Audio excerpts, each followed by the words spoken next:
आज की कहानी है अमेरिका वेनेजुएला तेल सतह और टकराव की कहानी। यह कहानी केवल दो देशों का नहीं बल्कि सतह संसाधन और विचारधाराओं की है। एक ऐसी कहानी जो कभी दोस्ती से शुरू हुई थी और आज सैन्य टकराव के खतरनाक मोड़ पर आ गई है। 5 जनवरी 2026 आते आते अमेरिका और वेनेजुएला के संबंध इतिहास के सबसे गहरी दरार के किनारे तक पहुंच चुके हैं।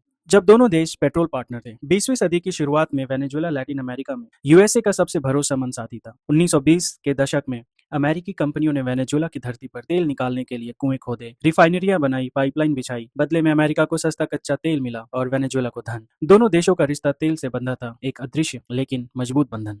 1999 जब कहानी ने करवट ली, फिर आया साल 1999 का। एक करिश्माई नेता ह्यूगो चावेज सत्ता में आए और उन्होंने बोलिवारियन क्रांति का बिगुल फूंक दिया। यह केवल राजनीतिक बदलाव नहीं था बल्कि अमेरिका के प्रभुत्व की खुली चुनौती थी। चावेज ने तेल की कमाई गरीबों तक पहुंचाया, लेकिन साथ में क्यूबा, रूस और ईरान जैसे अमेरिकी विरोधी देशों से हाथ भी मिलाया। 2002 में एक असफल तख्तापलट ने आग में घी डाल दिया। हालांकि अमेरिका ने कभी इस भूमिका से इनकार किया, पर चावेज के लिए यह डेविड बनाम गोलियत की लड़ाई बन गई, एक छोटा सा देश और एक महान शक्ति के सामने। यह कहानी अगले 20 वर्षों तक दोनों देशों के रिश्ते को दिशा तय करने वाली थी। मादुरो युग, जब पतन ने घर का रुख मोड़ लिया। 2013 में चावेज की मृत्यु के बाद सत्ता निकोलस मादुरो के हाथ में आई, लेकिन यह युग उम्मीदों का नहीं बल्कि संकटों का था। अर्थव्यवस्था चरमरा गई, भ्रष्टाचार, कुप्रबंधन और अमेरिकी प्रतिबंधों ने मिलकर देश को हाइपर इन्फ्लेशन की आग में झोंक दिया। रोटी, दवा, भविष्य की तलाश में लाखों वेनेजुएला वासी देश छोड़कर भागने लगे, अथवा इसे दुनिया ने वेनेजुएलन पलायन के नाम से जाना गया।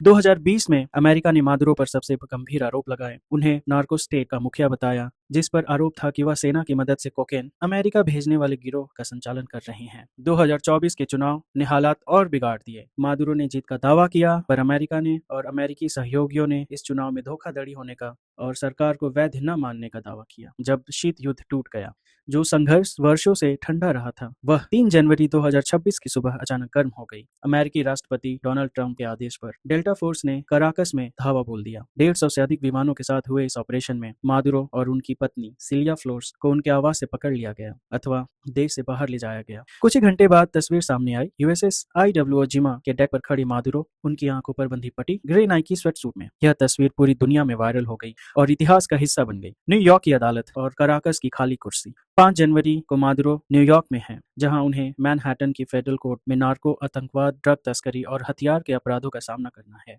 उधर कराकस में सतह शून्य पैदा हो गया है। वहां की सुप्रीम कोर्ट ने उपराष्ट्रपति डॉल्सी रोड्रिग्स को कार्यवाहक राष्ट्रपति नियुक्त किया है। उन्होंने अमेरिकी कार्रवाई को अपहरण बताया है और कड़ी निंदा की है। अमेरिका का संदेश भी विरोधाभासी रहा। जहां ट्रंप कह रहे हैं कि अमेरिका इस ऐसे समय में देश को चलाएगा, वहीं अमेरिकी विदेश मंत्री मार्को रूबियो ने स्पष्ट किया है कि विपक्ष के नेतृत्व वाली नागरिक सरकार को सत्ता सौंपेंगे। दुनिया पर असर, इस घटना ने पूरी दुनिया को हिला दिया है। वेनेजुएला की सरकारी बॉन्ड 20% से उछल गए हैं। निवेशकों को उम्मीद है कि तेल के विशाल भंडार फिर से पश्चिमी कंपनियों के लिए खुलेंगे। वहीं रूस और चीन ने तीखी प्रतिक्रिया दी है, मादुरो को तत्काल रिहाई की मांग की है और संयुक्त राष्ट्र सुरक्षा परिषद आज इस हस्तक्षेप की वैधता पर आपात बैठक कर रही है।